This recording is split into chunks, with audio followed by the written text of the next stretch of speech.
కోసల దేశపు యువరాణి మయూరిదేవికి యుక్త వయస్సు వచ్చింది. కుమార్తెకు వివాహం చేయాలని సంకల్పించాడు మహారాజు.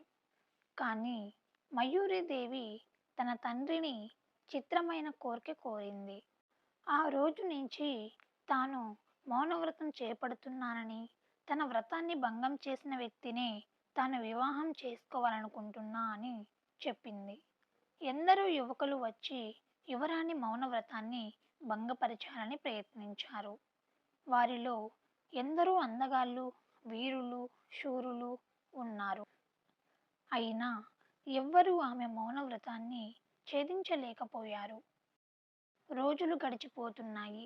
ఇక తాను తన కుమార్తెకు వివాహం చెయ్యలేనేమోనన్న దిగులు పట్టుకుంది మహారాజుకు. ఒకనాడు సభ జరుగుతుండగా ఒక యువకుడు వచ్చాడు. అతడి ముఖం తేజోమయంగా ఉన్నా ధరించిన వస్త్రాలు మాత్రం బీదవాడని తెలుపుతున్నాయి.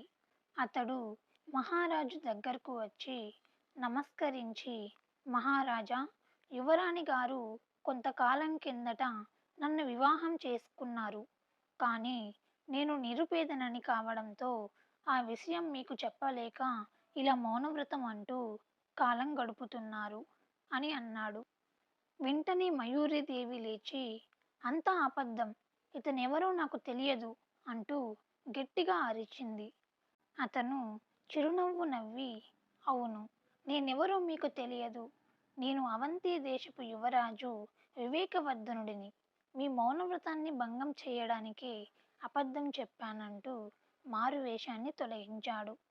వివేకవర్ధనుడి చతురతకు మెచ్చిన మహారాజు తన కుమార్తెనిచ్చి అంగరంగ వైభవంగా పెళ్లి జరిపించాడు. ఇలాంటి మరెన్నో ఆసక్తికరమైన కథల కోసం మన ఛానల్ ద్వారా నోటిఫికేషన్ పొందడానికి ఇప్పుడే మన ఛానల్ని లైక్ చేయండి, షేర్ చేయండి, కామెంట్ చేయండి అండ్ సబ్స్క్రైబ్ చేయండి. అందరికీ ధన్యవాదాలు.